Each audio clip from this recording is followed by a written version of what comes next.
এই কলা কত করে আপনি বিক্রি করেন? আপনার নামে তো কমপ্লেইন আইছে। কলা কত আলি কত? 20 টাকা 25 টাকা 15 টাকা। না না এবার এসে কত বেছো? হ্যাঁ এবার এসে কত বেছো? এভারেজ 20 টাকা করে।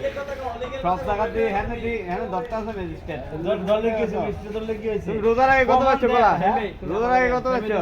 এটা একবারে ফ্রেশ নাম্বার 1 বানানো না। রোজার আগে এরকম কত বানানো বেছো? না। রোজার আগে বেচছি কমে আনছি কমে বেচছি আমি বেশি আনি বেশি বেশি যে আনছো তুমি সোতা দাও হ্যাঁ লিখ দাও তুমি আনলো গুলো। না না না হ্যাঁ লিগেলিটি দেখাইতে কো। হ্যাঁ ভিডিও দেখবে লিগেলিটি দেখাইতে কো।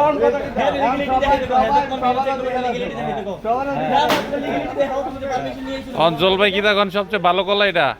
মানে মালে আরে বাংলাদেশে এরকম কলা নাই। এক হ্যাঁ। নাম্বার 1 কলা। তাহলে এটা থাইল্যান্ড থেকে আইছে? থাইল্যান্ড থেকে ইউরোপ থেকে এসে এটা। ইউরোপ থেকে আইছে, ঠিক আছে। ইম্পোর্ট করছো না?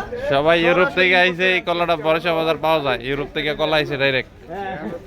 এবারে হ্যাঁ। আমি বললাম হ্যাঁ। তোমার বিপো কি? কোন কোন আইও সমস্যা কি যাবে না এনে কোন কোন কলা কি ভালো?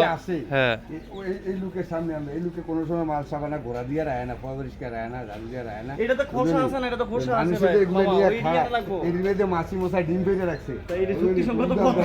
আজকে বেস্টেড আছে হুইনারি ঘোরা দিয়ে রাখছে। আর কলা কেন রোজার আগে কম ছিল এখন দাম কেন বাড়ছে ওলারিতে দাম বাড়বে, রোজার সময় দাম বাড়বে। এই সামনে আর এরকম কমপ্লেইন যাতে আপনার থেকে নাও নি আমরা, ঠিক আছে? ভালো হয়ে যাবেন।